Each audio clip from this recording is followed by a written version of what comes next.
वो मोमोस आते हैं उसकी लाल चटनी होती है, वो लगा लो, बिल्कुल सही हो जाएगा एकदम।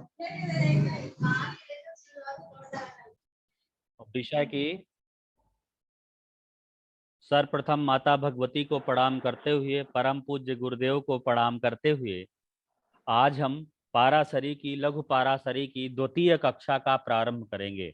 जिह्वाग्रमादाय करेण देवीं वामेन शत्रुन परपीडयन्तीं गदाभिघातेन च दक्षिणेन पीताम्बराढ्यां द्विभुजां नमामि। अब मैं शेयर करूंगा, अपना अपना सभी लोग माइक बंद कर लेंगे, क्योंकि आज की जो क्लास है काफी गंभीर है और इसमें आपको मैं बहुत से रहस्यों को, सिद्धांतों को बताऊंगा। इसलिए आप लोगों को शांति का परिचय देना है। और जब आप लोग सुनेंगे, जब मैं कहूँ बोलने के लिए, तब आप बोलिए। आपको मैं पूछने का भी सेशन दूंगा। मैं जब आपको पूछना है तो आप ओपन हमसे प्रश्न भी पूछ सकते हैं। कोई ऐसी रोक टोक नहीं है कि हम बोलेंगे। हम भी बोलेंगे। अगर आपको भी जरूरत है, कहीं पर डाउट आ रहा है, तो कहीं पर आप बोल सकते हैं, हमसे पूछ सकते हैं। आपकी समस्या का अपने बुद्धि बल और विवेक के अनुसार समाधान करेंगे। अब मैं अपने विषय पर चलूंगा, ज्यादा समय न लेते हुए, क्योंकि विषय पर चलते हैं। और आज आप लोगों को वास्तविक ज्योतिष का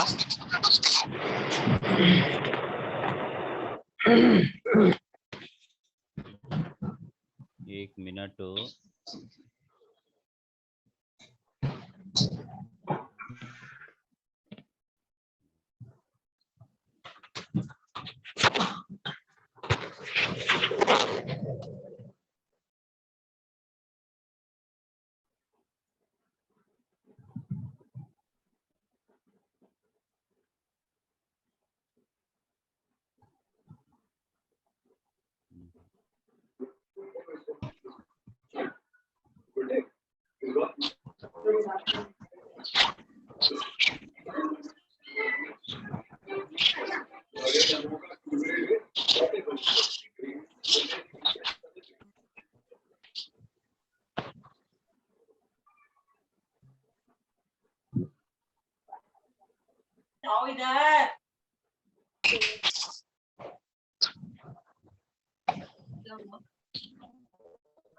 तो नहीं आ रहा।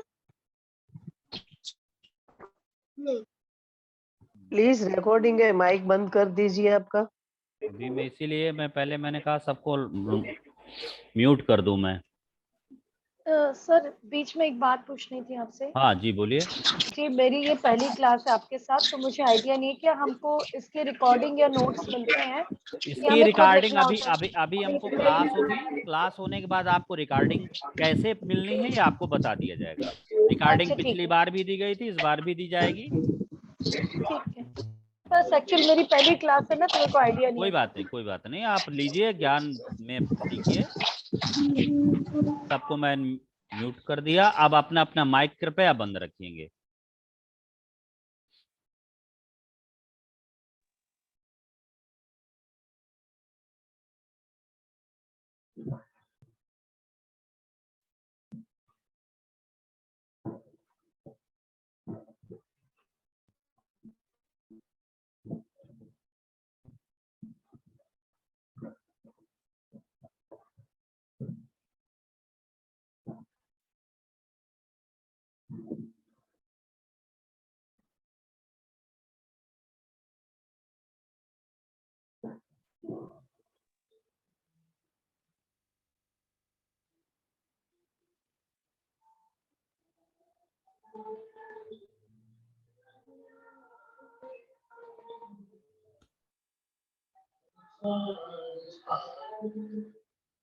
पिछली बार हम लोगों ने 2 श्लोक तक पढ़ा था ना। पहला श्लोक पढ़ा था, दूसरा श्लोक पढ़ा था।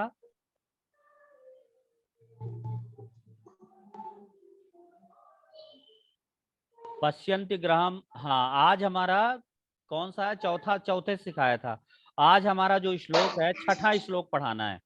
पिछला श्लोक हम पढ़ा चुके थे। छठे श्लोक में देखिए, पहले हम इसको बोलेंगे और इसकी जो हमको ग्रंथ लिखना है, इसका जो भाष्य क्या है, और इस श्लोक में महर्षि पाराशर क्या कहना चाहते हैं, वास्तव में इस श्लोक लिखने का क्या उद्देश्य था और इसको हम ज्योतिष में कैसे प्रयोग कर सकते हैं, इसको बताएंगे। सर्वे त्रिकोण नेतारौ ग्रहाः शुभ फलप्रदा पतये तिषडायानाम यदि पाप फलप्रदा। उन्होंने कहा सर्वे त्रिकोण नेतारौ, सभी ग्रह, त्रिकोण के सभी ग्रह शुभ फलप्रद होते हैं। बंद कर लीजिए माइक, डिस्टर्ब होता है, कृपया माइक बंद कर लीजिए। सभी लोगों से निवेदन है, माइक बंद कर लीजिए, माइक बंद कर लीजिए। प्लीज लघु पराशरी सिखा रहे हैं सर, कुछ तो इसका इम्पोर्टेंट समझो। सर इनको समझ नहीं आ रहा, या तो आप उनके नाम से बता दीजिए या सबको ऑल म्यूट कर दीजिए। अब हम शेयर किए हैं, ऑल म्यूट करके लोग खोल लेते हैं ना। 1 मिनट पार्टिसिपेंट में जा करके हम एक बार म्यूट ऑल फिर कर देते हैं।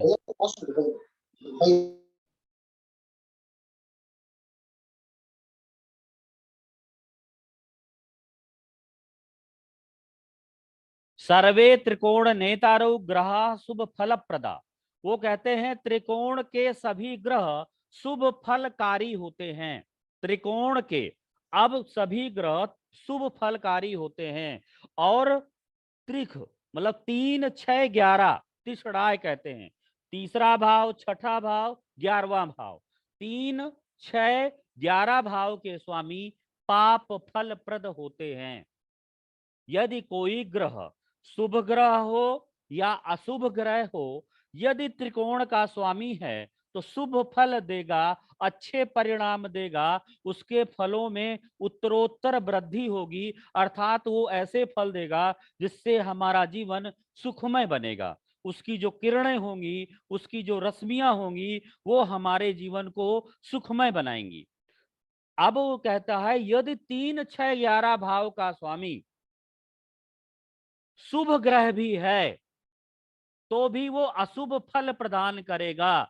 अगर गुरु 3, 6, 11 भाव का स्वामी है तो अशुभ फल प्रदान करेगा। यदि शनि या मंगल 5म, 9म भाव के स्वामी हैं तो क्या होगा, शुभ फल प्रदान करेगा। अर्थात यदि विद्वानों के बीच में चोर आ जाएगा तो वो चोरी करना भूल जाएगा।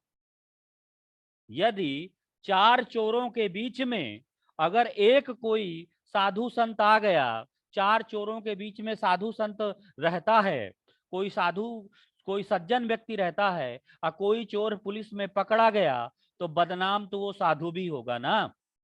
भी कहते हैं स्थान का बहुत बड़ा महत्व होता है। आप जिस कॉलोनी में रहती हो, आप जिस घर में रहते हो, घर ने आपको क्या दिया, आपने घर को क्या दिया, यही बात आपको ग्रह में समझनी है। ग्रह तीसरे भाव पर बैठा है तो तीसरे भाव को ग्रह ने क्या दिया और हमने ग्रह ने तीसरे भाव को क्या दिया। अर्थात बात को समझिए, ग्रह ने तीसरे भाव को क्या दिया। अगर चंद्रमा मान लीजिए तीसरे भाव पर बैठा तो चंद्रमा ने तीसरे भाव को कौन से गुण दिए और तीसरे भाव ने चंद्रमा को कौन से गुण दिए, इन दोनों का यदि बोध हो जाए, इन दोनों का यदि ज्ञान हो जाए, समझ लीजिए ज्योतिष के मर्म में आप समझा पा रहे हो। आप ये बिल्कुल निश्चित मान लीजिएगा कि 4 किताबें पढ़ लेने से, 4 क्लासें ले लेने से, 2-4 महीना पढ़ लेने से आप समझिए कि ज्योतिष के उस रहस्य को, उस मर्म को समझ पाओगे, कभी नहीं समझ सकते हो। ये ग्रहों की साधना है।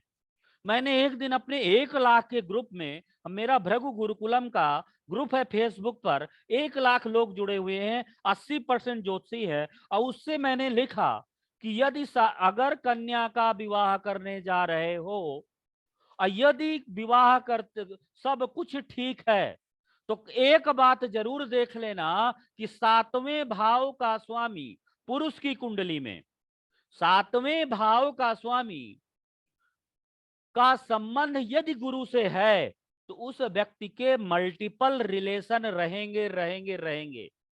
इस बात को समझने में बहुत लोगों ने कहा ऐसा हो ही नहीं सकता। बड़ा दो देख करके कष्ट होता है, बड़ी पीड़ा होती है। ये मेरे शास्त्र की दुर्दशा है, लोग इस बात को नहीं समझ पाए। अगर ये बताओ गुरु साधु है, संत है, सन्यासी है, पूजन करने वाला व्यक्ति है, धार्मिक व्यक्ति है, पुजारी है, गुरु का काम है धर्म का प्रचार प्रसार करना, गुरु विवेकवान है। अगर गुरु को शुक्र अर्थात मेनका मिल जाएगी, विश्वामित्र के पास मेनका गई तो शकुंतला पैदा हो गई।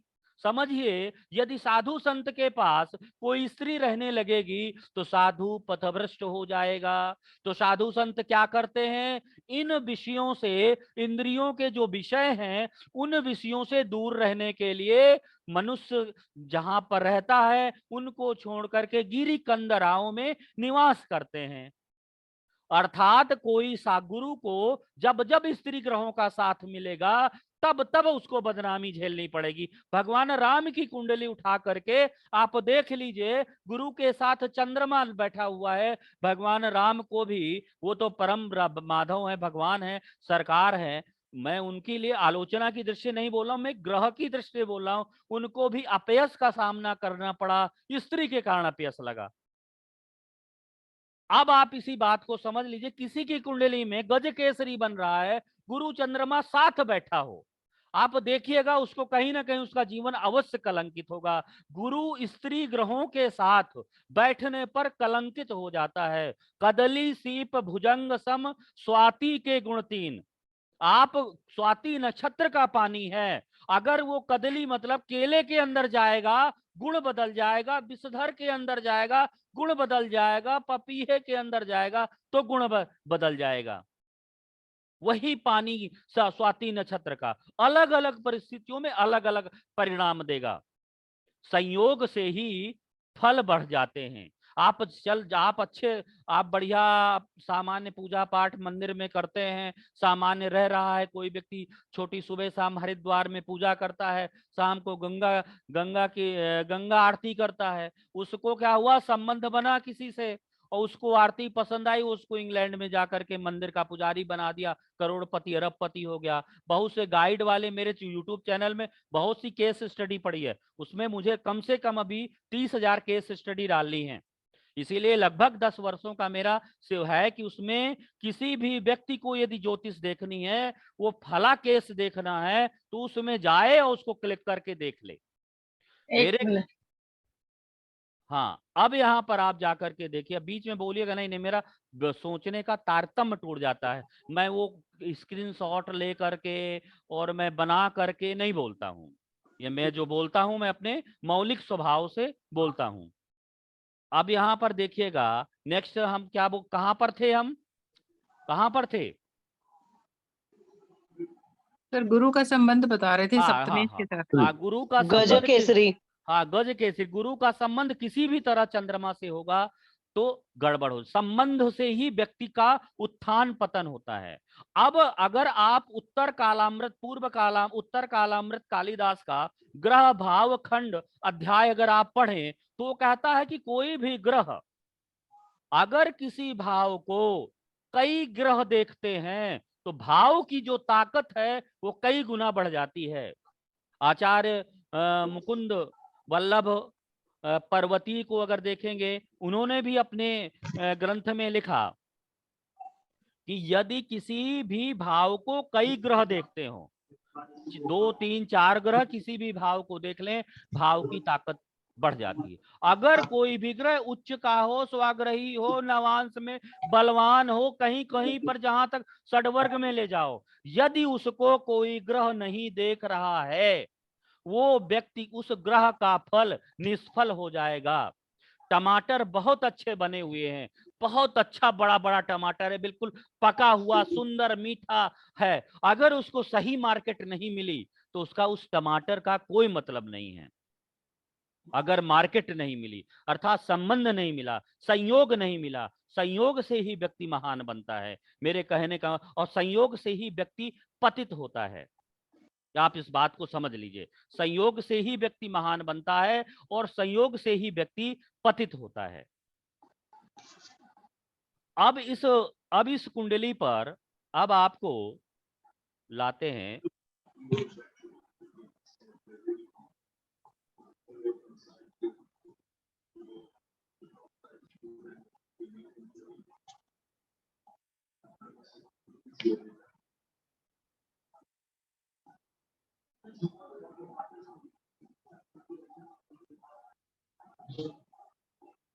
अब आप इस बात को यहाँ पर ऐसे समझ लीजिए कि सर्वे त्रिकोण नेतारा, अर्थात सभी त्रिकोण भाव के स्वामी जो होते हैं वो शुभ फल प्रदान करते हैं। त्रिकोण का मतलब पहला, पांचवा, नौवां, वो 3, 6, 11 भाव, तीसरा भाव, छठा भाव, 11वां भाव के स्वामी अशुभ फल प्रदान करते हैं। अब इसको दो परिस्थिति मान लीजिए, यदि कोई अशुभ ग्रह त्रिकोण का स्वामी है तो शुभ फल प्रदान करेगा। यदि कोई शुभ ग्रह 3, 6, 11 भाव का स्वामी है तो क्या करेगा, वो अशुभ फल प्रदान करेगा। अब हम थोड़ा सा व्याख्या की दृष्टि से आपके दृष्टिकोण को बड़ा करते हैं। अब आपके हम दृष्टिकोण को बड़ा ऐसे करते हैं कि 3, 6, 11 भाव जो आपका होता है वो उपचय भाव होता है। 3, 6, 11 भाव जो आपका होता है वो आपका उपचय भाव है। तीसरा भाव आपके पराक्रम का होता है, छठा भाव शत्रु का होता है, एकादश भाव आपके जीवन में आने वाली प्राप्तियों का होता है।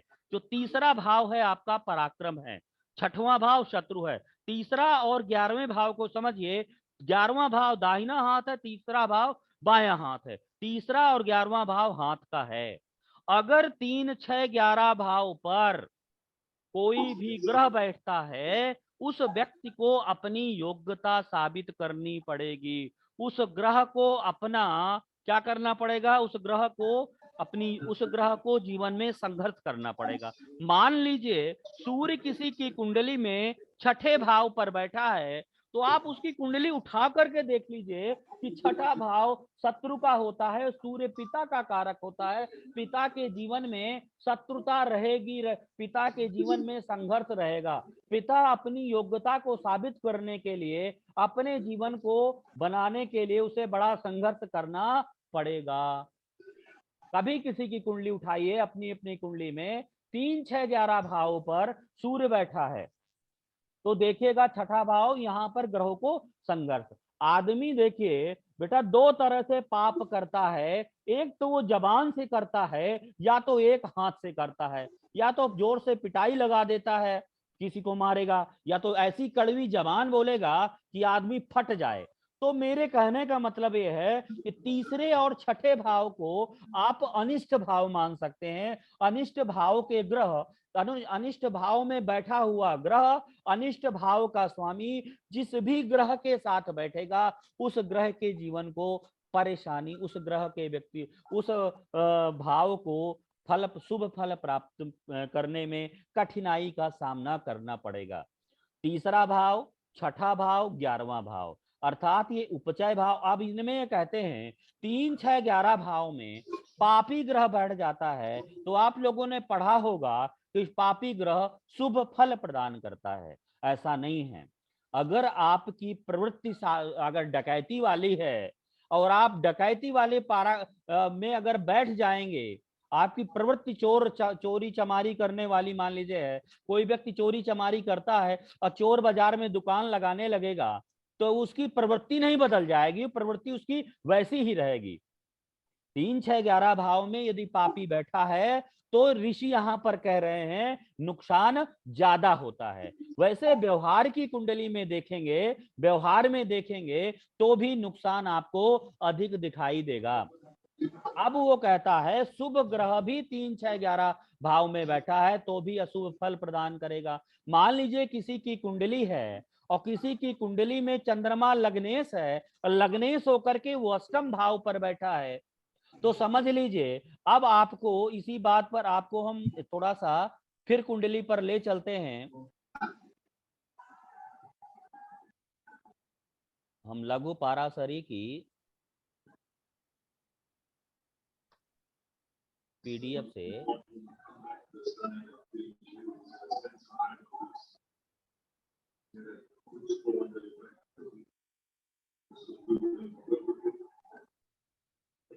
अब हम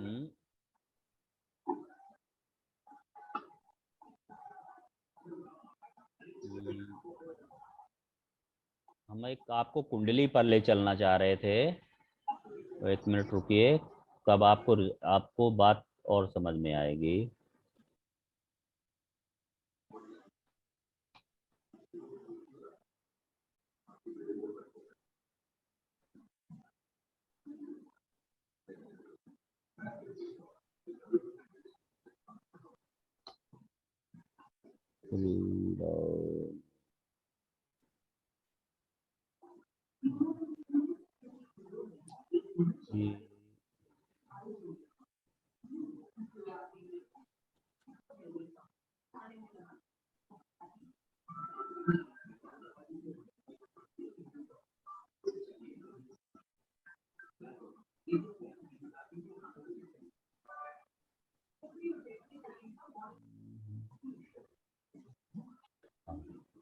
यहाँ पे आ गए। अब आपको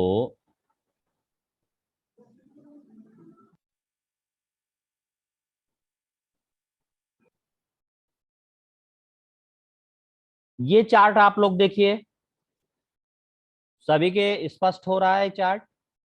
सभी लोग देख लें, चार्ट सबको दिखाई दे रहा है? हाँ दिखाई दे रहा है। हाँ। जी। अब इस चार्ट में आप देखिए, इस कुंडली पर चार्ट पर, कि अब कहता है किसी भी भाव का स्वामी अष्टम भाव पर बैठ जाए। लग्नेश यहाँ पर कहां पर बैठ गया? अष्टम भाव पर बैठ गया, ठीक है ना? अष्टम भाव पर बैठा तो क्या हुआ?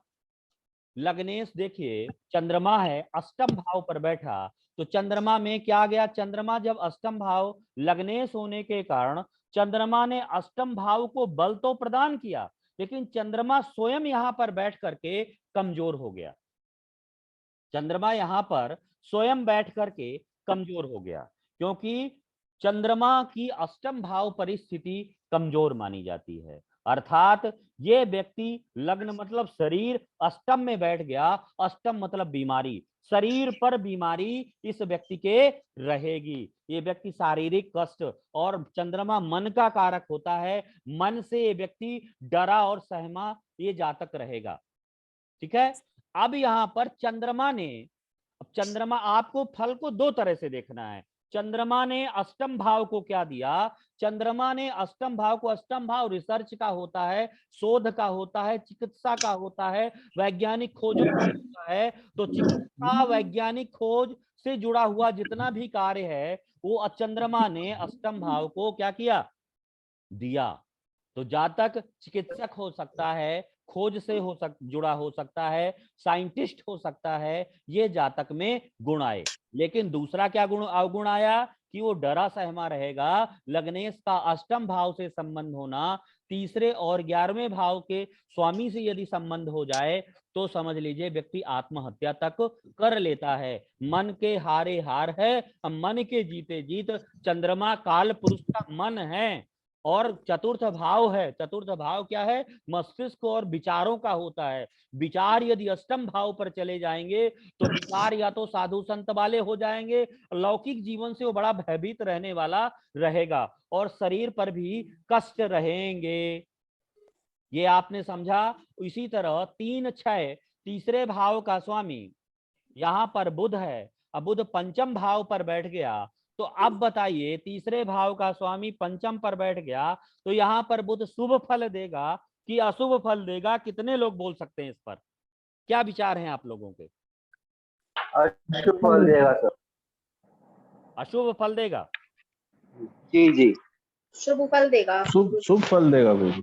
हाँ, अगर 3, 6, 11 भाव का स्वामी, यही बात को समझिए, मेरी बात को, मेरे कहने का निष्कर्ष है 3, 6, 11 भाव का स्वामी यदि अशुभ ग्रह भी है तो भी वो अशुभ फल देगा, शुभ ग्रह भी है तो भी अशुभ फल देगा। और 3, 6, 11 भाव में बैठा हुआ ग्रह, 3, 6, 11 भाव में बैठा हुआ ग्रह शुभ है तो भी अशुभ फल देगा, अशुभ है तो अशुभ और अधिक अशुभ फल देगा। लेकिन 3, 6, 11 भाव का स्वामी यदि पंचम में आ गया तो अर्थात यहाँ पर उसको, चोर व्यक्ति को क्या हो गया, थोड़ा सा अगर कोई व्यक्ति बड़ा परिश्रम करना चाह रहा है, तीसरा भाव व्यक्ति का पराक्रम का, बाहुबल का होता है, और उसको बाहुबल में थोड़ा सा बुद्धि विवेक मिल गया, गुरु का सानिध्य मिल गया, तो व्यक्ति की स्थिति सुधर जाएगी। यहाँ पर बुध की ताकत शुक्र के कारण बढ़ गई और राहु तीनों जुड़ गए, तो यहाँ पर ताकत बढ़ गई कि नहीं बढ़ गई? यहाँ पर अर्थात बुध अशुभ फल नहीं देगा, क्योंकि बुध की जो अशुभता है उसको शुक्र ने क्या कर लिया, शुक्र ने हर लिया, क्योंकि बुध एक न्यूट्रल ग्रह है, शुक्र एक शुभ ग्रह बैठा है, और कहां पर है, और शुक्र भी यहाँ पर एकादश भाव का स्वामी है। अब एक चीज और समझिए, किसी भी ग्रह का स्वामी, किसी भी भाव का स्वामी यदि अपने भाव को देख ले तो भाव की ताकत बढ़ जाती है। शुक्र यहाँ पर देखिए बैठा हुआ है पंचम भाव पर, और उसने सेकेंड हाउस को देखा, उसने 11th हाउस को देखा, तो 11th हाउस की ताकत बढ़ गई कि नहीं बढ़ गई जी? हाँ, तो आप ये कह सकते हो बुध शुक्र की वजह से इस व्यक्ति का, इस जातक का जो जीवन रहेगा, इसकी वजह से यह बुध शुक्र राहु, शुक्र क्या होता है, सुंदरता होती है, सौंदर्य होता है, बुध बचपना होता है, राहु उसके साथ और कलात्मक बन जाता है, जातक देखने में सुंदर होता है और सौंदर्यवान होता है। अगर बुध शुक्र राहु बैठा हुआ तो सौंदर्यवान होता है। तो आप में ग्रह, अब देखिए, अब अगली बात, दूसरी बात ये थी ग्रह का दूसरा फल में, जब मैं आपको बता रहा था कि ग्रह उत्तरोत्तर बली भी होता है, तो अगले श्लोक पर है। तो अब आप यहाँ पर आपने भाव के सिद्धांत को समझा, 3, 6, 11 भाव में बैठा हुआ कोई भी ग्रह परिश्रम कराता। अगर मान लो तीसरे भाव पे मंगल बैठा है तो समझ लिए उसके भाइयों को संघर्ष करना पड़ेगा। तीसरे भाव पर शनि बैठा है, बड़े भाई को संघर्ष करना पड़ेगा। जिस 3, 6, छठे भाव पर कोई ग्रह बैठा है उस ग्रह के कारक तत्व को संघर्ष, छठा भाव संघर्ष का होता है। और एकादश भाव पर नहीं कि सभी ग्रह एकादश भाव में शुभ फल देते हैं। बहुत लोगों के 4 ग्रह बैठे होते हैं, नहीं शुभ फल मिलता, वो राजा नहीं बन जाता है। इसलिए ग्रहों का, सभी ग्रहों का एक दूसरे से कॉम्बिनेशन को देखा जाता है। इस श्लोक को बराबर सबको समझ में आ गया? अब आपको कोई भी डाउट हो रहा हो, यहाँ पर आप स्पष्ट रूप से मुझसे प्रश्न कर सकते हैं, किसी को कोई रोक टोक नहीं है। प्रणाम गुरुजी। कहते हैं कि चंद्रमा को अष्टम का दोष नहीं लगता, फिर आपने क्यों कहा कि यहाँ चंद्रमा, सूर्य और चंद्रमा को अष्टमेश का दोष नहीं लगता। अच्छा, अगर यानी कि अष्टम हाउस के लॉर्ड हो तो दोष नहीं लगता। अगर मान लीजिए, आप समझ लीजिए कि अष्टम भाव मृत्यु का है और वहां पर चंद्रमा बड़ा कोमल होता है, मन बड़ा पीपर पात सरिस मन डोला, मन इतना कोमल होता है, पीपल के पत्ते से भी ज्यादा कोमल होता है। कोमल व्यक्ति अगर मान लीजिए चला गया अष्टम भाव पर, उसकी दुर्गति हो गई ना, पिट गया, बहुत तेजी से पिट गया। चंद्रमा का अष्टम भाव पर बैठना बड़ा खराब होता है। अब इस व्यक्ति को भी बचपन के पहले वर्ष में, चंद्रमा माँ का कारक है, अब माँ अष्टम में बैठ गई, माँ का जीवन संघर्षमय हो गया। माँ का जीवन, जब ये पैदा हुआ, माँ को मृत्यु तुल्य कष्ट मिला। और जब ये 1 वर्ष का था, गुरु देखिए मेष पर बैठा, केतु के पास गया, तब इसके जीवन में बड़ा संकट आया। ये चंद्रमा का आपने बालारिष्ट पढ़ा होगा, जब भी चंद्रमा 6, बालारिष्ट नहीं पढ़ा आपने? यही वह देखिए, अब बालारिष्ट, हाँ 6, 8, 12 भी जब चंद्रमा होता है बालारिष्ट। लेकिन उसका मतलब केवल इतना नहीं होता, 6, 8, 12 भाव में चंद्रमा बैठा हो और चंद्रमा पापी ग्रहों से दृष्ट हो। इसके अलावा लग्नेश भी 6, 8, 12 भाव पर लग्नेश भी बैठा हो, पापी ग्रहों से दृष्ट हो, तब बाल्यारिष्ट बनेगा। बाल्यारिष्ट का मतलब ये होता है, बाल्यारिष्ट का मतलब 18 वर्ष तक व्यक्ति को, 16 वर्ष तक मृत्यु तुल्य कष्ट देखना होता है। जी बताएं। जी बताएं। अभी किसी को पूछना है? हाँ जी। हाँ गुरु जी। हाँ जी गुरु जी, अगर राशि परिवर्तन जैसे हो रहा है 6, 12 के अंदर, हालांकि ग्रह बैठे हैं तो कमजोर हो जाते हैं 6 और 12 में, और वो राशि परिवर्तन अगर उनका आपस में हो रहा है, अब तो एक दूसरे घर को बल ये तो टॉपिक देखिए दूसरा है, लेकिन मैं आपको बता देता हूँ। परिवर्तन का मतलब, परिवर्तन शब्द आप समझ पा रहे हैं, परिवर्तन का मतलब क्या है? तो दो ग्रहों में जब भी परिवर्तन होगा तो दोनों ग्रहों की ताकत बढ़ जाती है। ग्रह जिस जगह पर बैठता है, समझिए आप सभी लोग समझिए, मान लीजिए सूर्य यहाँ पर बैठा है, सूर्य तुला पर बैठा है, तो सूर्य 100% बल सूर्य का तुला राशि पर है, चतुर्थ भाव पर है। अब यहाँ पर ये आप देख लीजिए कि सूर्य का मान लीजिए परिवर्तन हो गया, किसी से सूर्य का चंद्रमा से परिवर्तन मान लीजिए, तो अगर सूर्य का चंद्रमा से परिवर्तन इसको हो गया तो परिवर्तन के कारण सूर्य का प्रभाव चंद्रमा पर 50% बढ़ गया, अब चंद्रमा का प्रभाव सूर्य पर 50% बढ़ गया। परिवर्तन हमेशा समझ लीजिए पूर्व जन्म के कर्मों के कारण होता है। जैसे आप, परिवर्तन का मतलब आपके पास एक घर है, आपके पास एक घर है, राम के पास एक घर है, सीता और कृष्ण के पास एक घर है, और राम कृष्ण पहले एक दूसरे से जानते थे, तो राम और कृष्ण ने एक दूसरे से एक्सचेंज कर लिया। तो अब हुआ, अगर कृष्ण का घर, कृष्ण राम के घर में आ गया, राम कृष्ण के घर में आ गया, तो कृष्ण यदि राम के घर को नुकसान पहुंचाएगा तो राम भी उसके घर में तोड़फोड़ कर देगा। तो इसलिए दोनों ग्रह दोनों सजग रहते हैं। जैसे आज की बात में कि दो परमाणु संपन्न राष्ट्र होते हैं, तो वो परमाणु एक दूसरे पर नहीं अटैक करते हैं। वो जानता है कि मैंने उस पर अटैक किया तो मेरा भी घर शीशे का बना है, मैं भी चला जाऊंगा। इसलिए दोनों का बल, शक्ति, सामर्थ्य एक हो जाता है। जब एक बल सामर्थ्य हो जाता है तो समझ लीजिए कि स्थिति में ग्रह की ताकत बढ़ जाती है। अब ताकत जब ग्रह परिवर्तन कर रहा होता है, मैं ससुराल में रहने लगा और ससुराल का एक घर, एक व्यक्ति साला मेरे घर में रहने लगा, हम दोनों ने एक दूसरे में परिवर्तन कर लिया, लेकिन मैं ससुराल गया तो ससुराल में की स्थिति ज्यादा खतरनाक थी, वहां पर ज्यादा लड़ाई झगड़ा था, वहां मेरी हालत ज्यादा खराब हो गई। अर्थात उसके साथ यदि अशुभ ग्रह बैठा है, पापी ग्रह बैठा, 3-4 ग्रह बैठे हैं, विपरीत स्थिति के ग्रह बैठे हैं, तो वो ग्रह क्या हो गया? वो ग्रह कमजोर हो गया।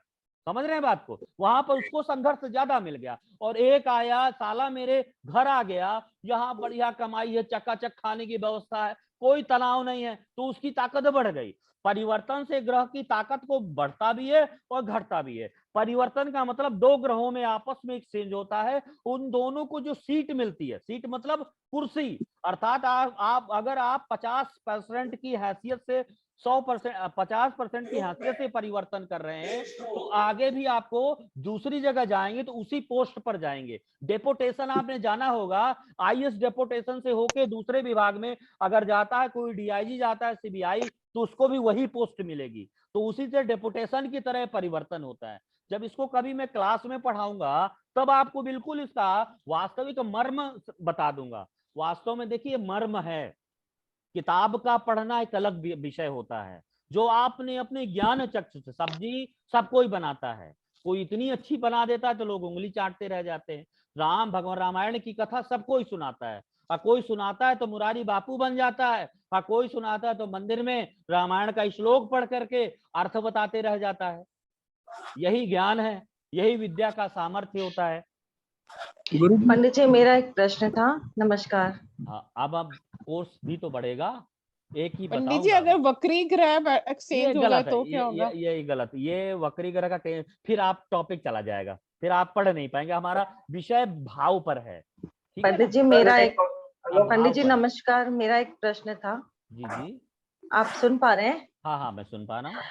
देखिए, अभी जैसा आपने हमें समझाया 3, 6, 11 भाव का, त्रिशदाय भाव का, तो अब इनमें अगर आपने कहा क्रूर ग्रह या खराब स्थिति, खराब ग्रह भी रहा तो खराब फल देगा, लेकिन 1, 5, 9 में अगर ये आ गए तो शुभ फल देंगे। हाँ। तो अब मुझे बताइए, मेरा ये प्रश्न था कि 5वें घर में अगर 3, 6, 11 का स्वामी 5वें घर में है, तो 7वीं दृष्टि से तो वो 11वें घर को देख रहा है, तो 11वें घर के फल में वृद्धि होगी। अगर समझ लीजिए इस कुंडली पर देखो जो सामने है कि बुध तीसरे भाव का स्वामी है, ठीक है ना, वो बैठा हुआ है पंचम भाव पर, और पंचम में बैठ करके वो 11th को देख रहा है। अब यहाँ पर देखिए बुध अपने घर को नहीं देख रहा।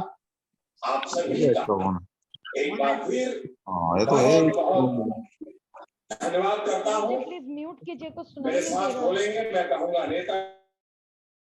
कृपया म्यूट कर दें सबसे। अब आप देख लीजिए इस बात को कि अगर कोई तीसरे भाव का स्वामी पंचम भाव में आ जाता है, स्थान के कारण व्यक्ति का स्वभाव बदल जाता है। इसलिए पंचम में आ जाएगा तो वो इतना क्रूर नहीं होगा, लेकिन यदि वो एकादश भाव पर अपने घर को देखेगा तो फल वृद्धि करेगा, अन्यथा नहीं वृद्धि करेगा। क्लियर है? आपको समझ में आ गया? जी अपने घर को देखेगा तब वृद्धि करेगा। जी अच्छा। गुरु जी चरण स्पर्श। हाँ हाँ खुश रहिए। गुरु जी ये बताइए, जैसे 3-6 मुझे जो समझ में आया, 3-6-11 भाव का स्वामी अगर 3-6-11 में बैठता है तो वो अशुभ ग्रह हो या शुभ ग्रह, वो अशुभ फल ही देगा, और अगर अपने घर में बैठ जाता है तो और अशुभता उसकी बढ़ेगी। एक मिनट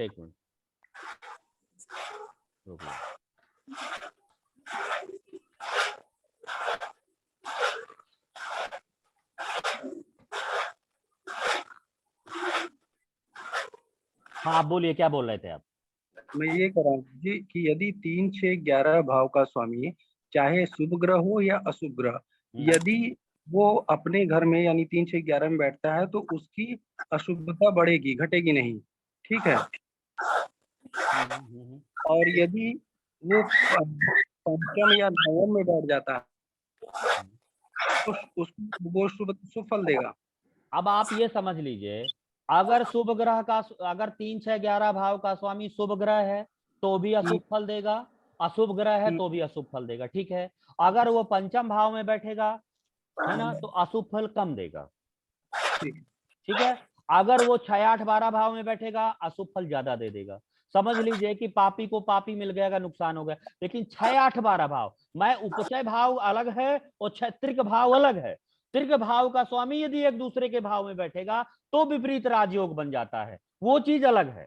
लेकिन हमको केवल यहाँ पर 3-6-11 पर देखना है भाई। तीसरा केंद्र में आ जाए तो गुरु जी, केंद्र में आ जाए तो अब 3-6-11 भाव का स्वामी केंद्र में केंद्र त्रिकोण में आएगा तो उसकी अशुभता में कमी आ जाएगी। आगे अब और पढ़िए ना अगला श्लोक। अब अगले श्लोक पर चलेंगे ना।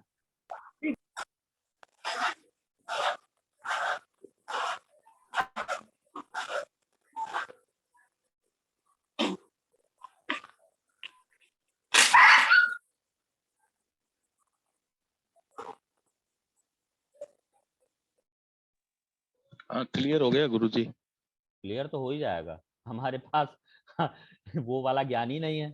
बिल्कुल आपको छना हुआ ज्ञान देंगे और देते समय कभी ये विवेक नहीं लगाएंगे कि नहीं हम फ्री दे रहे हैं। हमें गर्व है, हमारे गुरुओं का ये आशीर्वाद है। वर्षों का तप करना पड़ा है, वर्षों किसी गुरु की लंगोटी जान धोनी पड़ी, किसी की सेवा करनी पड़ी, किसी को रोटी बनानी पड़ी, किसी को सब करना पड़ा, तब कहीं जाके 15 साल में ये ज्ञान जागृत हुआ है। मैं उस परंपरा से नहीं हूं कि मैंने 4 महीने में तैयार किया है। मेरी बचपन से मेरी यही निर्माण ही इसी में ही मैं लगा था।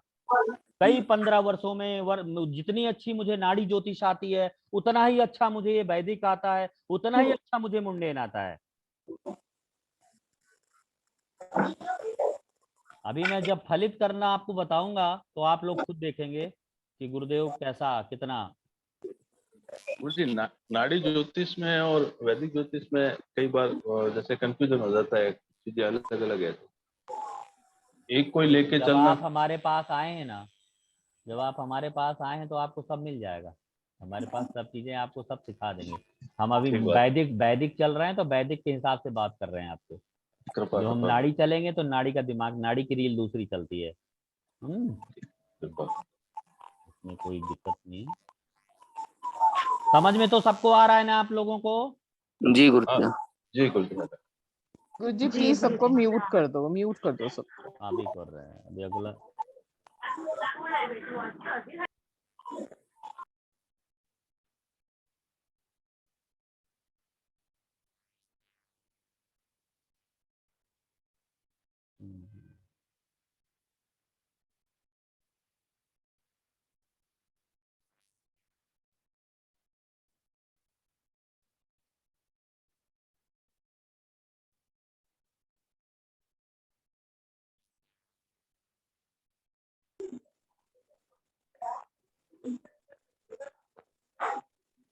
आप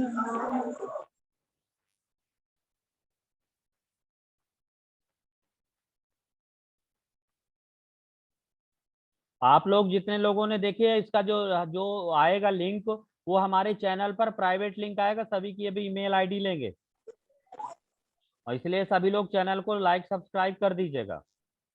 फिर बाद में आप ढूंढते रह जाएंगे, नहीं मिलेगा। जो जो जिसने सब्सक्राइब किया है उसी पर लिंक, उसको प्राइवेट लिंक उसके पास जाएगी, वही खोल के देख सकता है। जी गुरुजी। जी गुरुजी, नाड़ी का भी ऐसे ही आएगा जूम मीटिंग? हाँ, नाड़ी में भी जूम आएगी, नाड़ी पे भी हमारा ऐसी क्लास चलती है, क्लास चलेगी। वो नाड़ी का क्लास कब चलता है? नाड़ी का क्लास शुरू करने वाले हैं हमारा अभी, तो वो पेड क्लास है हमारी। हाँ, वो पेड क्लास है हमारी कितनी अभी। फीस है? उसकी ज्यादा फीस नहीं है, केवल 6500 रुपए है पूरे एडवांस, पूरी नाड़ी पढ़ाने का।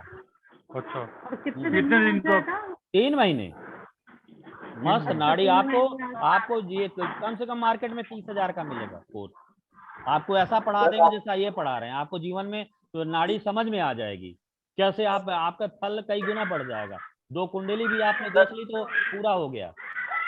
तो हम इसके लिए फिर आपसे बात करेंगे व्हाट्सएप पे हाँ ना? हाँ हाँ, प्लीज इसके लिए। सबको म्यूट कर दो गुरुजी, म्यूट कर दो।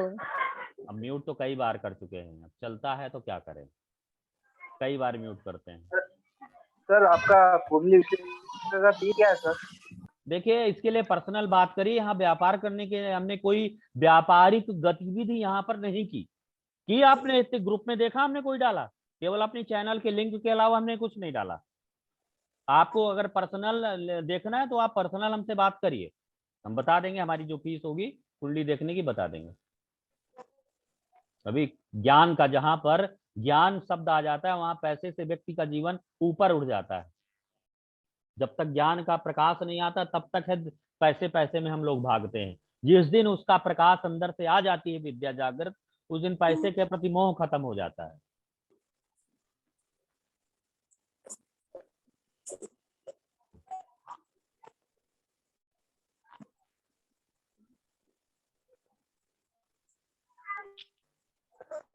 अब वो कहता है, न दिशंति शुभम नृणाम सौम्य केंद्राधिपायदि पुराश्चेद शुभम चाहते प्रबलाश्च उत्तरोत्तरम। वो कह रहा है कि अगर शुभ ग्रह केंद्र का स्वामी हो, केंद्र भाव क्या होता है? पहला, चौथा, 7वां, 10वां। 1, 4 प्रथम भाव, चतुर्थ भाव, सप्तम भाव, दसम भाव। प्रथम भाव, चतुर्थ भाव, सप्तम भाव और दसम भाव हमारा जो होता है वो केंद्र का भाव होता है। यदि केंद्र का स्वामी शुभ ग्रह है, यदि शुभ ग्रह केंद्र का स्वामी शुभ केंद्रेश, केंद्र में ही बैठा है, कोई भी शुभ ग्रह केंद्र का स्वामी हो करके केंद्र में ही बैठा है, तो समझ लीजिए वो ग्रह अच्छा फल नहीं देता है। कोई भी अशुभ ग्रह केंद्र का स्वामी हो करके केंद्र में बैठा है तो वो अशुभ फल नहीं देता है। कहने का मतलब है, यदि बढ़िया व्यवस्था भोजन की हो, घर में सुंदर नारी हो, परिवार भरा पूरा हो, किसी प्रकार का कोई तनाव ना हो, बढ़िया स्वास्थ्य हो, बढ़िया सुबह एक्सरसाइज करते हो, दो आते हो, बढ़िया खाना भोजन खूब डाइजेशन होता है, सुंदर पत्नी है, परिवार है, बच्चे हैं, पैसा चारों खूब आ रहा है, तो क्या होगा? व्यक्ति अकर्मण्य हो जाता है, व्यक्ति भूल जाता है अपने स्वभाव को। राजा लोग क्या करते थे हमारे यहाँ कि राजा लोग इसी सुख में भूल जाते थे अपना पराक्रम, अपना बल, अपना सामर्थ्य, अपना तेज। समझ रहे हैं ना हमारी बात को? मतलब ये है, कोई ग्रह केंद्र का स्वामी होकर के केंद्र में बैठा है तो शुभ ग्रह की बात है। शुभ ग्रह केंद्र का स्वामी होकर के केंद्र में बैठा है, वो शुभ फल नहीं देगा। ठीक उसी तरह जिस प्रकार किसी व्यक्ति के जीवन में सब कुछ है, घर सुख के जितने भी संसाधन हैं, चलने के लिए वाहन है, लग्जरियस गाड़ी है, अच्छा फ्लैट है, बढ़िया पहनने के लिए स्वर्ण आभूषण है, भोजन, स्वास्थ्य, पत्नी, परिवार से पूरी तरह से भरा है, मानसिक शांत भी है, वो व्यक्ति अपने सामर्थ्य को भूल जाएगा, इतना मस्त हो जाएगा संसार में, उसे किसी चीज की अगर दुख ना आए ना तो हम लोग भगवान के पास जाना छोड़ दें। यदि दवा एक सिरे तक काम करना बंद ना करे ना तो लोग ज्योतिषियों को पूछना भूल जाए। अगर आप मेहनत करते करते उसको लाभ नहीं मिल रहा ना तो लोग हम लोगों के पास आना छोड़ दें। अगर सब कुछ परिश्रम पर निर्भर होता तो फिर ये शास्त्र का प्रणयन करने के लिए ज्योतिष शास्त्र की आवश्यकता ही नहीं पड़ती। जब हमारी सृष्टि का उदय हुआ था, अंधकार काल था, अंधकार काल में भी हमारा ज्योतिष था। तो शुभ ग्रह कभी भी केंद्रेश होकर के शुभ फल प्रदान नहीं। केंद्राधिपत्य दोष आज आप लोग स्पष्ट समझ लीजिए। केंद्राधिपत्य, केंद्र का अधिपति होकर के केंद्र में बैठा हो, कोई भी शुभ ग्रह केंद्र का अधिपति होकर के केंद्र में बैठा हो तो वो क्या होता है? शुभ फल प्रदान नहीं करता है। क्लियर हुआ? अशुभ ग्रह केंद्र का स्वामी होकर के, अशुभ ग्रह केंद्र का स्वामी होकर के केंद्र पर बैठा है तो अशुभ फल प्रदान नहीं करेगा। जी क्या बोल रहे हैं? स्वयं की राशि में बैठा हो गुरु जी केंद्र का स्वामी, केंद्र में स्वयं की राशि। ये अपवाद आपको बताते हैं। अब ऋषियों ने 4 प्रकार के योग बनाए, हंस योग, मालव्य योग, सस योग और भद्र योग। यही तो बनाए ना, इन्हीं की बात बोल रहे हैं कि बुध केंद्रेश होकर के केंद्र में बैठा है तो भद्र राजयोग बनाएगा, है ना, और गुरु हंस राजयोग बनाएगा। शुक्र केंद्र का स्वामी होकर के केंद्र में स्वग्रही बैठा है या उच्च का बैठा है तो शुभ फल प्रदान करेगा। ये 4 अपवाद हैं राजयोगों में, ये 4 अपवाद हैं। लेकिन पाराशरी जिस समय लघु पाराशरी लिखी गई उस समय का चिंतन ये था, जिस समय लघु पाराशरी लिखी गई उस समय का जो चिंतन था, उस समय के तक चिंतन में यही था।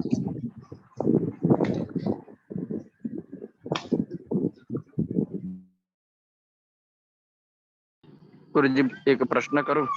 हाँ करिए जी, बोलिए बोलिए बोलिए बोलिए। कौन? हाँ जी, बोल रहे हैं? हाँ जी गुरु जी। हाँ बोलिए।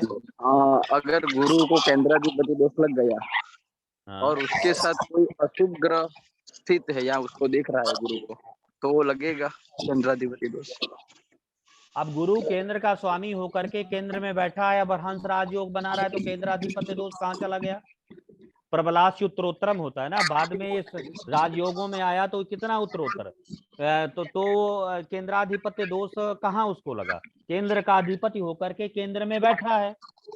लेकिन अब अगर वो आप केंद्राधिपत्य दोष को 2 तरह से समझ ली। केंद्राधिपत्य दोष का मतलब गुरु धनु राशि में, धनु राशि गुरु की 7वें भाव पर मान लीजिए बैठी है, अब गुरु बैठा है 4थे भाव पर, तो गुरु को केंद्राधिपत्य दोष लग गया।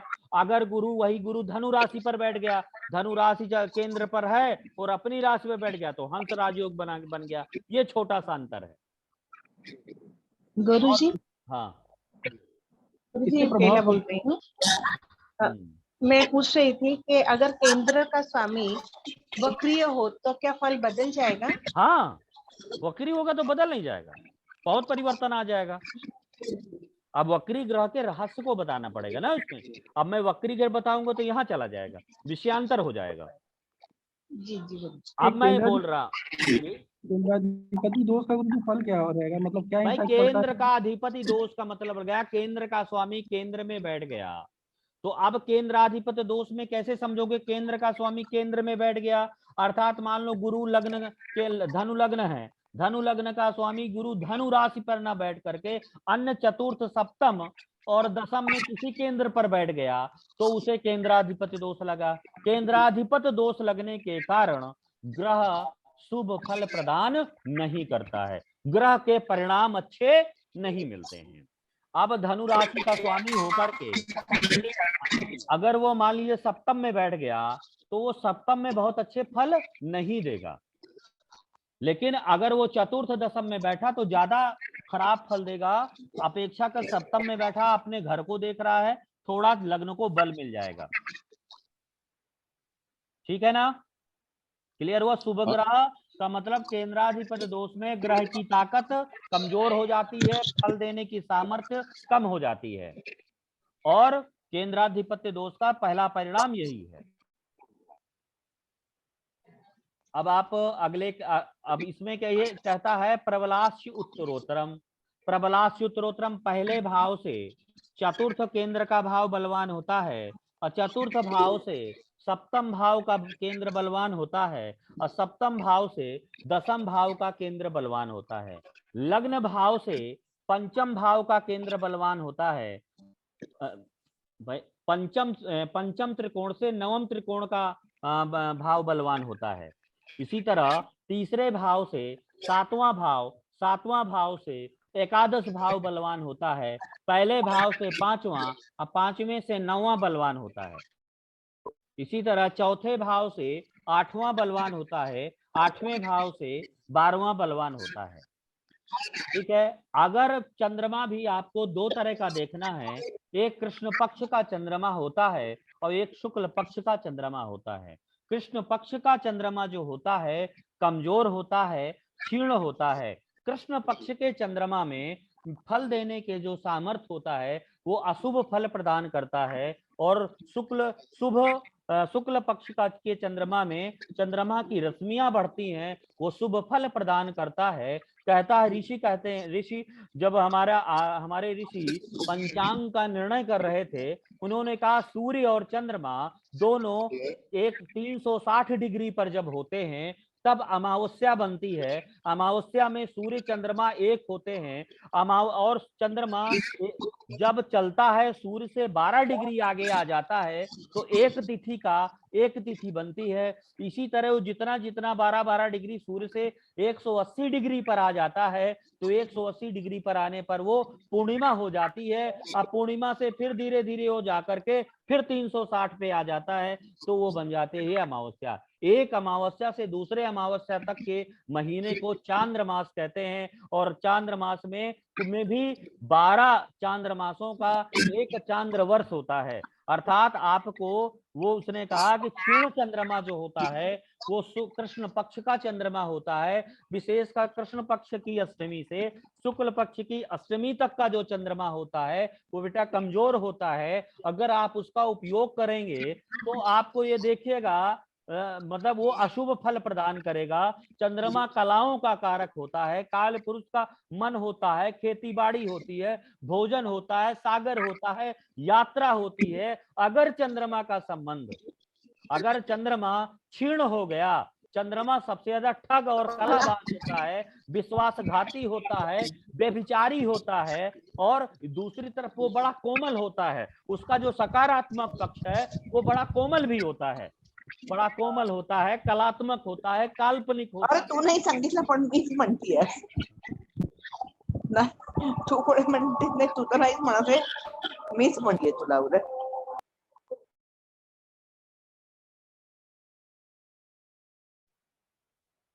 चंद्रमा कलाओं का कारक होता है।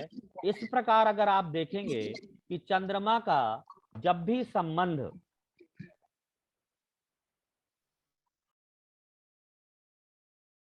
देखिए, बार बार बिल्कुल म्यूट अपना कर लीजिए कि ताकि बार बार दिक्कत ना हो, क्लास डिस्टर्ब हो जाती है। इस प्रकार हमने चंद्रमा की क्षीणता और बलवान के विषय में हमने बताया। ठीक है, अब आपको ये श्लोक भी क्लियर हो गया। जी, आप कहते हैं चंद्रमा का संबंध जब, अब वो निकल गया, आगे आइए। अब हम बोल रहे थे बीच में, फिर लोग ज्यादा वो कराने लगे। बता दीजिए ना, चंद्रमा का संबंध जब कुछ आया होगा ना थॉट, जब मैं क्या आपने कहा था शुभ ग्रह से बनता है। हाँ, चंद्रमा जिस भी ग्रह के साथ बैठता है उस ग्रह के फलों में क्या होता है, चंद्रमा शुभ ग्रहों के साथ बैठता है तो वो शुभ हो जाता है। अशुभ ग्रहों के साथ चंद्रमा बैठता है। चंद्रमा को सबसे ज्यादा जो नुकसान होता है वो बुध के साथ होता है। बुध के साथ बैठने पर उसे नुकसान ज्यादा होता है। बुध के साथ बैठने पर चंद्रमा को जो नुकसान है वो ज्यादा होता है। इस प्रकार आज आपको हमने 2 श्लोक बताए, 2 श्लोकों की व्याख्या बताई। अब आप लोग ये बताइए कि आप लोगों को ये कौन है भैया? राम लखन, ये राम लखन कौन है भैया? मिटा दो। हाँ, अब आप लोगों को इसमें इन 2 श्लोकों में कोई डाउट तो नहीं है? नहीं गुरुजी। क्लियर है गुरु। बुध के साथ बैठने पे चंद्रमा को क्या नुकसान होता है गुरुजी? अब बहुत मानसिक, मेंटली व्यापक विषय है ना, इसको आप बाकी आप हमको कुछ दिन फॉलो करिए, हमारे क्लासों में आइए, सीखिए, तो आपको हम 6 महीने हमको दीजिए, 6 से 8 महीने, आपका बदल जाएगा, आपका दृष्टिकोण बदल जाएगा, शास्त्र के प्रति आपकी दृष्टि बदल जाएगी। अब देखिए एक कुंडली आपके सामने शेयर कर रहे हैं।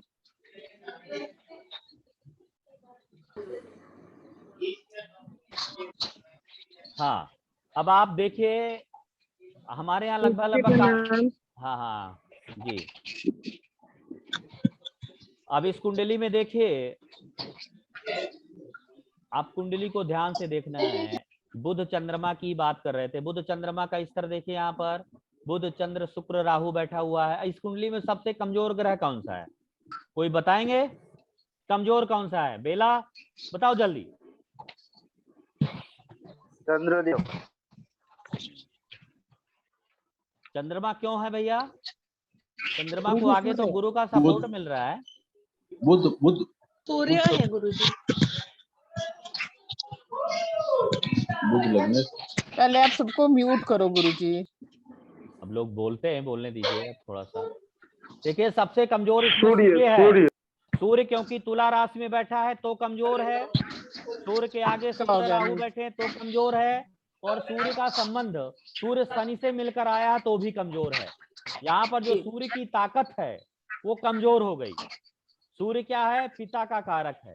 किस भाव का स्वामी है? तीसरे भाव का स्वामी है। पिता को अपने जीवन में संघर्ष करना पड़ेगा। अब इस कुंडली में दूसरा सबसे कमजोर ग्रह है बुध। बुध क्या है? 6ठे भाव पर बैठा है तो ज्यादा कमजोर हो गया। मंगल की राशि पर बैठा है तो कमजोर हो गया। अब बुध राहु केतु के साथ बैठा है तो भी कमजोर हो गया। तो लग्नेश कमजोर हो गया। इसको शारीरिक कष्ट परेशानी का सामना करना पड़ेगा। अगर इसके पूर्व जन्म में जाते हैं, पूर्व जन्म में गुरु को केतु के पास ले जाइए। पूर्व जन्म में जाने के लिए गुरु को एक राशि पीछे करिए। गुरु का संबंध चंद्रमा से बन गया, तो गुरु का संबंध चंद्रमा से, बुध शुक्र राहु उसके त्रिकोण में बैठे हैं। अब त्रिकोण से 4 ग्रहों का संबंध बन गया, अर्थात ये स्त्री ग्रहों से इसका संबंध बन गया। इसीलिए पूर्व जन्म में इसने स्त्रियों के साथ गलत व्यवहार किया होगा, जिसके कारण इस जन्म में इससे कौन हो गई? पृथ्वी तत्व। बुध भूमि तत्व होता है, अब भूमि तत्व कमजोर हो गया, इसकी देह कमजोर हो गई। इसने अपने शारीरिक बल के द्वारा स्त्रियों को नुकसान पहुंचाया, क्योंकि गुरु का संबंध चंद्रमा से भी बनता है, बुध से, शुक्र से, राहु से। चंद्रमा बुध कलंक का कारक भी है। स्त्रियों के कारण कलंक लगा, स्त्रियों का शोषण बहुत किया। इस जन्म में इसको क्या मिला? इसको निर्बल रोगी काया मिली, कष्ट बड़ा मिला। वो भी 8 साल में ये तड़प कर मर गया। मतलब बहुत कष्ट इस बच्चे को मिला। जब इसके पास्ट कर्म देखते हैं तो गुरु का संबंध चंद्रमा से, और चंद्रमा का संबंध देखिए बुध से। चंद्रमा क्या है? बुध चंद्रमा से इसको दौड़े आते थे, फिट आते थे। अब दौड़े आने की वजह से सबसे ज्यादा बिल्कुल टेढ़ा मेढ़ा हो जाता था, बड़ा कष्ट इसको मिलता था। तो जितना भी पूरी जो क्रिया हुई उतनी सब पाप क्रिया हुई ना। अब आप मेरी बात को ये समझिएगा। बात यह है कि अगर आपने ज्योतिष इस जन्म में से की तो अगले जन्म में ज्योतिष का ज्ञान परमात्मा आपको पुनः देगा। थोड़ा सा पढ़ोगे वो जागृत हो जाएगा, ठीक है। अगर इस जन्म में जो आपने पाप किया है पाप का फल भी उसी ज्ञान के साथ भोगना पड़ेगा। जैसे कोई संत जन्मांध हो गया, सूरदास से जन्मांध थे, लेकिन परमात्मा ने जो ज्ञान दिया, जो ज्ञान उन्होंने सजा उसी ज्ञान के बाद भी भोगी। मतलब आंखों को उन्होंने नेत्रों को नेत्रांध का उन्हें इस जन्म में जो शरीर मिला, वो दोनों नेत्र नहीं मिले, नेत्र ज्योति नहीं मिली, लेकिन उसके बाद भी विद्या मिली। तो कहने का मतलब है, अगर आपने जो पाप किया है और आपने जो पुण्य किया है, आप पुण्य आपको उन्हीं गुण दोषों के साथ मिलेंगे जिन गुण दोषों के साथ आप इस समय हैं। आपने अभी ज्योतिष पढ़ी, या अगले जन्म में भी ज्योतिष आपको इससे अच्छी आएगी, और उसके साथ आपने जितना पाप किया उतना पाप भी उसके साथ आएगा, उसी के साथ भोगना पड़ेगा। कई बार देखते हैं वही बुद्धि, वही बल, वही विद्या, वही सामर्थ्य, वही मित्र, वही सब कुछ, देखते देखते व्यक्ति जेल चला जाता है, बुद्धि काम नहीं करती, संबंध काम नहीं करते, और वही समय पर व्यक्ति अनंत ऊंचाई पर होता है। ज्योतिष ही एक ऐसा शास्त्र है जो समय के गुणधर्म को बताता है। तो इसमें आपने देखा, बुध चंद्रमा, पूर्व जन्म में इसने स्त्रियों के साथ धोखा किया। शुक्र स्त्री है, शुक्र क्या है? स्त्री का कारक है। चंद्रमा क्या है? चंद्रमा भी माँ का कारक, कलंक है। चंद्रमा बुध बना, इसको कलंक लगा, किसका? स्त्री का। छठा भाव जमीन जाए, छठा भाव क्या होता है? रोग का, ऋण का होता है। और द्वादश भाव देखिए, द्वादश भाव का स्वामी शुक्र है। द्वादश भाव होता है अय्यासी का, भोग का। अय्यासी भी इसने करी ना लड़कियों से, स्त्रियों से, इतना कष्ट मिला इसको। थोड़ा सा बताया, अगर फलित बताऊंगा तो दो घंटे निकल जाएंगे। एक आध बार आपको फलित बताऊंगा, फिर देखिएगा, आनंद आएगा आपको। गुरुजी बुध और राहु से पितृदोष भी लग रहा है ना? ये छोटी, हाँ, बुध राहु से पितृदोष लगेगा, लेकिन अब पितृदोष के लिए नवमेश को बेटा बलवान होना चाहिए। नवम भाव का जो स्वामी है उसको भी कमजोर होना चाहिए, कंसीडर करना चाहिए। अगर आप नमस्कार सर। नमस्कार नमस्कार कुसुम जी, स्वागत है आपका जी। Thank you sir. अब यहाँ पर देखिए पंडित जी, इसमें चंद्रमा का संबंध बुध से कहाँ बन रहा है? मुझे समझ नहीं आया। वो त्रिकोण संबंध है ना, अभी त्रिकोण में बैठा है ना, पंचम नवम बैठा है, त्रिकोण में ग्रह प्रभावित एक त्रिकोण है। आपने चार त्रिकोण नहीं पढ़े, आपने ज्योतिष पढ़े, चार पढ़े है ना? काम त्रिकोण होता है, मोक्ष त्रिकोण होता है ना, धर्म त्रिकोण, अर्थ त्रिकोण। ठीक है, अब सब क्लियर हो गया ना? हाँ, त्रिकोण ठीक में है, बैठा हुआ है ना। गुरुजी एक बात बताइए, आपने अभी जी ना। कहा कि बृहस्पति पिछले जन्म में एक घर पीछे ले जाओ तो हाँ। चंद्रमा के साथ संबंध बना रहा है, पर अगर इसी जन्म में किसी का गुरु और चंद्रमा साथ बैठे हों तो उसका पिछला जन्म हम उसको पिछले घर में ले जाएंगे। गुरु को पिछला ले जाएंगे। अब ये मान के चलिए कि चंद्रमा पिछले भाव पर बैठा है, अगर आप गुरु को पीछे लाए, चंद्रमा राहु मिल गया, तो समझ लीजिए आपको श्राप लगा हुआ है, उसके जीवन में अभाव आपको मिलेगा। नहीं, अगर इस जन्म में बृहस्पति चंद्रमा के साथ हो तो इसका मतलब वो इस जन्म में कर्म करेगा ऐसे खराब? नहीं नहीं नहीं, वो तरीका अलग है। अब वो थ्योरी आपको एक पूर्व जन्म कैसे देखा जाता है उसकी पूरी थ्योरी है। अब हमको थ्योरी आती तो हमने आपको बताया उसका थोड़ा सा तरीका, उसको ऐसा नहीं होगा जैसा आप सोच रहे हैं, वैसा फल नहीं है।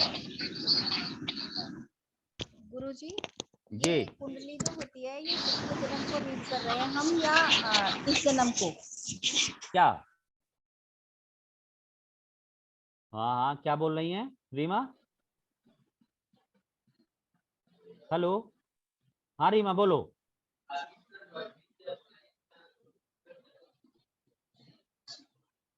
क्या बोल रही थी? कुछ पूछ रही थी आप?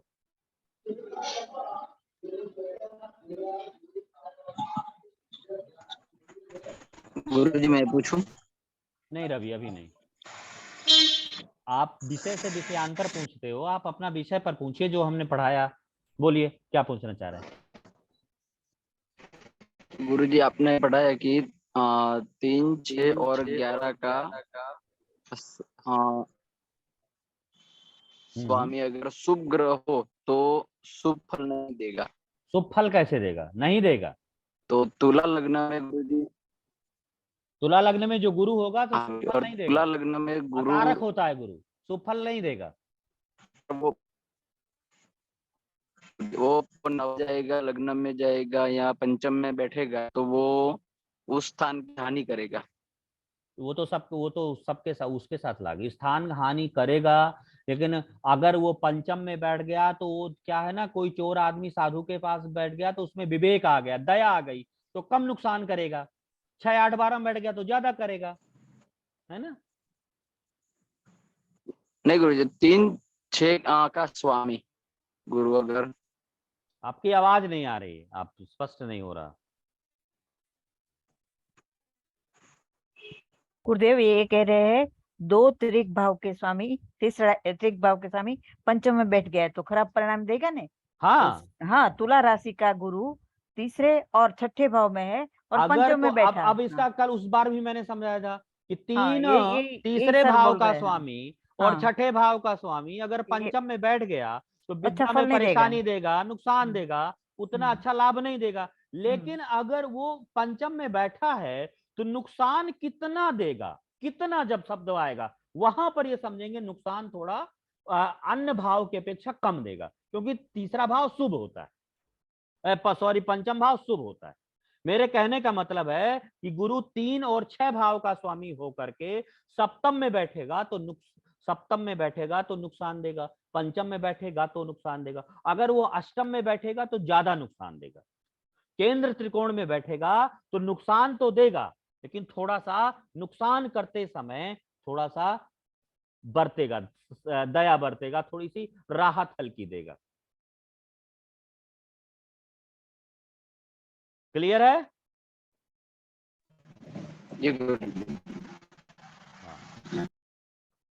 अब क्लास का समापन देखिए, हमारी आपके से सभी से निवेदन है कि सभी लोग अपना अपना हमारे उसको चैनल को सब्सक्राइब कर लें ताकि क्लास उसी पर आपको प्राइवेट लिंक आएगी। अभी थोड़ी देर में हम एक सर्कुलेट करेंगे, अपनी अपनी आपको ईमेल आईडी उसमें देना पड़ेगा, उसी से लिंक करके हमारा टेक्निकल असिस्टेंट सभी के पर्सनल लिंक में भेज देंगे जैसी व्यवस्था होगी। सब्सक्राइब कर दिया पहले से किया हुआ मैंने तो। हमने भी किया हुआ है गुरुजी, पहले से सब्सक्राइब कर। हाँ, तो इसमें क्या है सभी को क्या है, और देखिए हमारी अभी 4-5 दिन में हमारी क्लास नाड़ी ज्योतिष की प्रारंभ होने वाली है। 6500 रुपए फीस है, 3 महीने की है, जूम पर चलनी है और बहुत ज्यादा उसमें नहीं है। अगर कोई सीखना चाहे तो हमारे ग्रुप में आकर के पर्सनली भी हमको मैसेज करके कर सकता है और क्लास बिल्कुल होगी और आपको कुंडली सहित प्रैक्टिकल सिखा देंगे। आप कितने सप्ताह में कितने दिन चलेगी? 3 दिन होती है, या तो 2 दिन चलेगी या तो 3 दिन। 2 दिन में चलेगी तो भी 3 से 3.5 घंटे चलेगी भाई, 2.5-3 घंटे इकट्ठा चलती है, कवर हो जाता है पूरा एडवांस गुरुजी। हाँ, अरे वो तो बेसिक एडवांस दोनों को मिला करके, बेसिक में कोई ऐसा नहीं, उसमें वीडियो पड़े आपको वीडियो भेज दिए जाएंगे। गुरुजी थोड़ा लेट नाइट टाइम क्या रखेंगे? टाइम हमारा 8 बजे के बाद ही रहेगा। 8 बजे के बाद ही सही रहेगा गुरुजी भाई 8 बजे के बाद ही है, 8 बजे के बाद ही रखेंगे ना। 9 बजे से रखिएगा सर, 9 बजे से रखिएगा प्लीज। 8:30 रख लीजिएगा। एक्चुअली क्या है, हम लोगों की जो परंपरा है, हम लोगों की परंपरा में बचपन से संस्कार रहे हैं कि अब जल्दी सोना होता है। हम लोग 9:30, 10, 10:30 तक हार्डली सो जाते हैं, 3 बजे जगेंगे 3:30। फिर हम लोगों का ध्यान योग, क्योंकि ज्योतिषाचार्य को सबसे पहली जरूरत होती है उसको ध्यान अजपा जप करना होता है, तो ये सब करते करते 6 बज जाता है। तो इस वजह से हम लोग 8:30 से अगर आप लोग हमको 8, 8:15 से बैठाएंगे तो 10 बजे तक हम आपको पूरा 100% बिल्कुल ज्ञान से संपन्न कर देंगे। नाड़ी सर तो हमारे तो बहुत जल्दी हो जाएगा ना, नाड़ी तो अभी पूजा पाठ नहीं हो पाएगी। गुरुजी नाड़ी ज्योतिष और जो है अपना वैदिक, इसके अंदर कंफ्यूजन हो जाता है कई बार, क्या है किसको लेके चले। नाड़ी ज्योतिष क्या है, नाड़ी ज्योतिष पर देखिए वैदिक का एक अलग, अगर नाड़ी ज्योतिष अगर आपने किया तो आपको देखिए दोनों जरूरत है।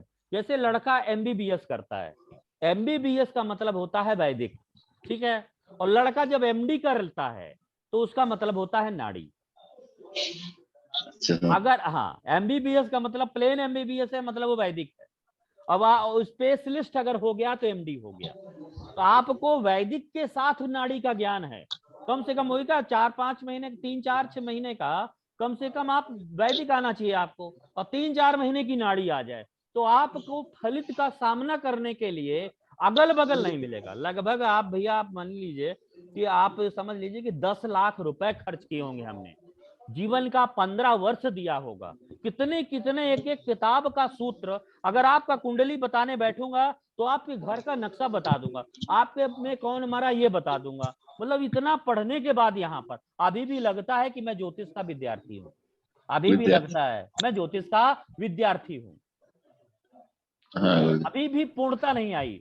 अभी जब मैं ग्रंथ अपना लिख रहा हूं, अभी मेरी जल्दी ही आपको एक कार्यशाला होने वाली है, फ्री वेबिनार है। सूर्य ग्रहों का जो मोशन है, ग्रह की गति है, सिद्धांत ज्योतिष के अनुसार ग्रह का मोशन है, उसका मैं टॉपिक बता दूं आप लोगों को। और बड़ा धुआंधार इस पे हमारी क्लास, इसमें हमारा वेबिनार करेंगे, हम ही बोलेंगे। उसमें है कि Bhrigu Gurukulam announced A webinar soon, theory of the planetary motion in सिद्धांत ज्योतिष and highlight unveiling the mystery of the retrograde planet. अर्थात वक्री ग्रह के रहस्य और ग्रह की गति का सिद्धांत। सिद्धांत ज्योतिष के अनुसार, सिद्धांत ज्योतिष के देखिए 3 भाग हैं। एक होता है आपका ज्योतिष है सिद्धांत, संहिता, होरा। सिद्धांत ज्योतिष, संहिता ज्योतिष और होरा मतलब जन्म कुंडली। होरा मतलब ये जन्म कुंडली आपकी है, जो बात कर रहे हैं ये हो रहा है।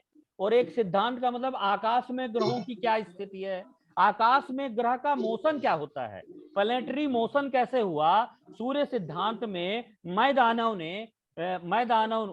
मैदानव को भगवान सूर्य ने क्या बताया। सिद्धांत तत्व विवेक कमलाकर ने, आचार्य भास्कराचार्य ने सिद्धांत शिरोमणि में ग्रहों के गति को क्या कहा, उस गति को प्रारंभ करते हुए लास्ट में आपको मतलब रेट्रोग्रेड प्लैनेट,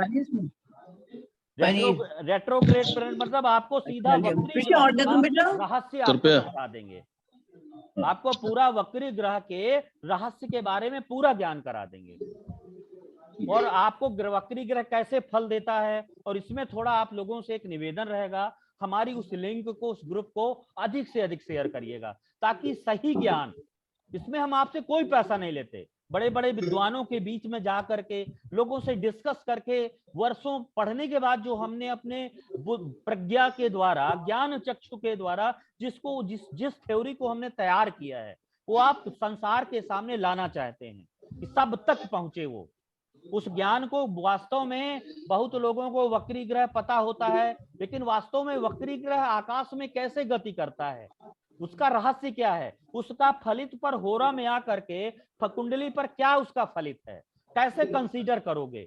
बिल्कुल प्रैक्टिकल आप लोगों की कुंडली पर, हमारे यहाँ तो बिल्कुल चलती हुई कुंडली पर विश्लेषण होता है। हमारे जो पेड वाले हैं तो चलती हुई कुंडली पर, वो बच्चे जानते हैं हमारे अगस्त नाड़ी के पेड में चलती हुई कुंडली पर कोई भी ब्लाइंड कुंडली आती है। और भृगु गुरुकुलम में 101 वीडियो पड़ा है, 90% वीडियो जो उसमें मिलेगा आपको टोटल कुंडली का विश्लेषण होगा, टोटल कुंडली पर।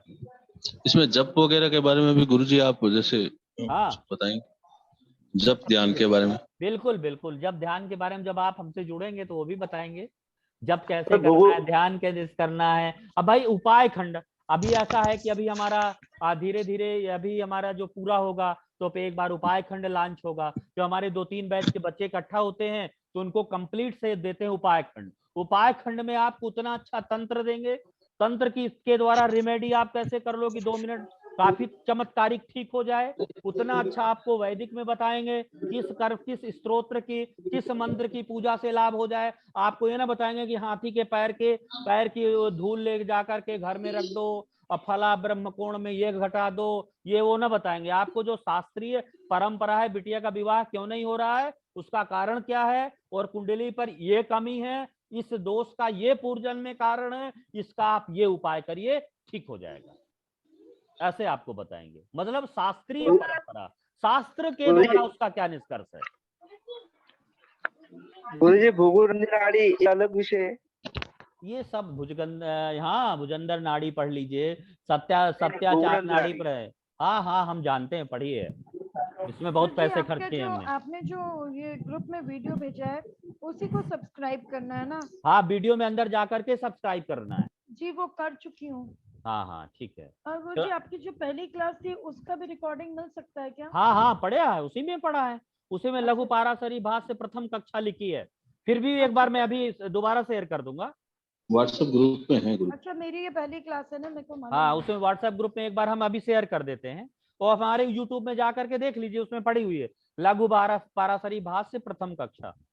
और एक अगर नंबर ऐड करवाना चाहे तो करवा सकते हाँ हैं? हाँ करवा दीजिए। अब ये गंगा बह रही, चाहे जितने लोग डुबकी लगा लो, उसमें क्या है, दे रहे हैं तो दे रहे हैं। विधाता ने कहा कि दे दो, अंता भगवती ने कहा नहीं दे दो, तो हमने कहा कि हम दिए देते हैं। और कहा पूरे मनोयोग से देना, तो हम पूरे मनोयोग से देना, पूरी ताकत से देना, तो पूरी ताकत से दे रहे हैं।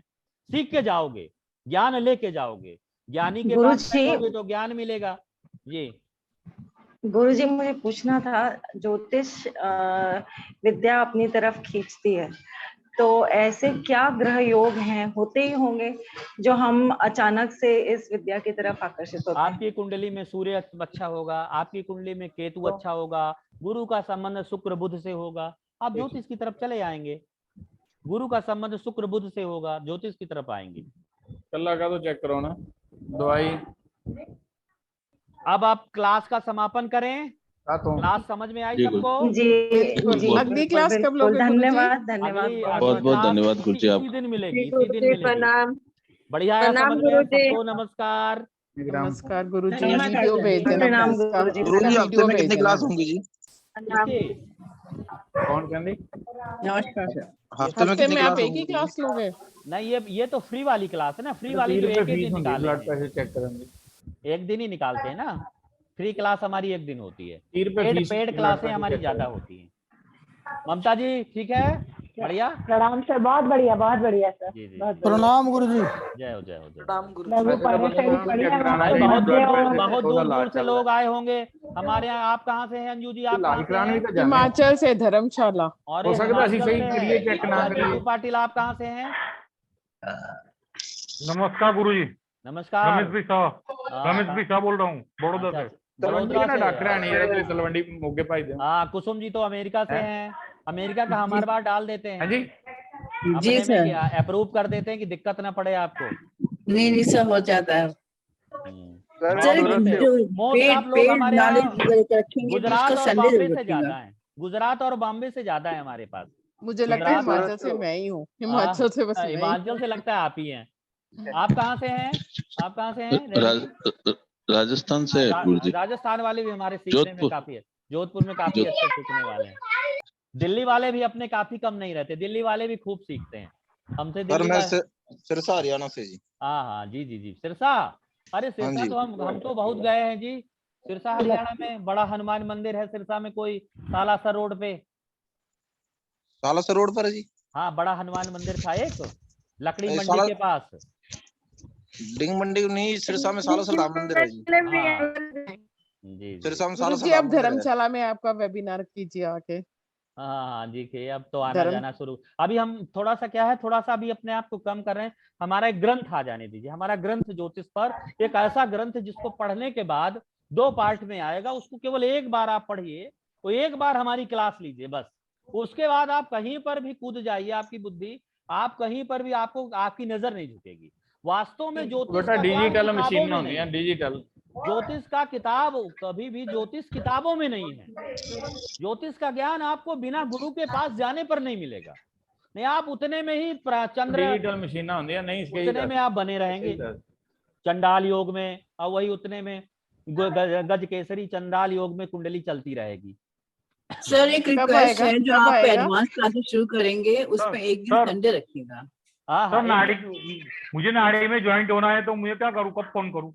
अब मेरे को मैसेज कर दीजिए ना पर्सनल पे, मैं आपको जोड़ देता हूँ। ओके पर्सनल पे मैसेज कर दीजिए, मैं आप जो जिनको जोड़ना जो। और हमारी टीम में अनु जी कहाँ है? अनु कपूर हमारी टीम में, काजल गुप्ता है, अनु कपूर है हमारी टीम के, हमारे सेकंड वो है जी गुरुजी प्रणाम। हाँ हाँ खुश रहिए। कहाँ है हमारे अनु जी हैं, और रूपक जी हैं। रूपक जी नजर नहीं आए, रूपक अभी थे, अभी आज नजर नहीं आए, चलिए कोई बात नहीं है। सभी को अच्छा समापन करते हैं, फिर गुरुजी नेक्स्ट प्रणाम। नेक्स्ट गुरुवार गुरुजी मिलेंगे। प्रणाम। गुरुजी प्रणाम प्रणाम। गुरुजी प्रणाम। कृष्णाष्टमी नमः शिवाय।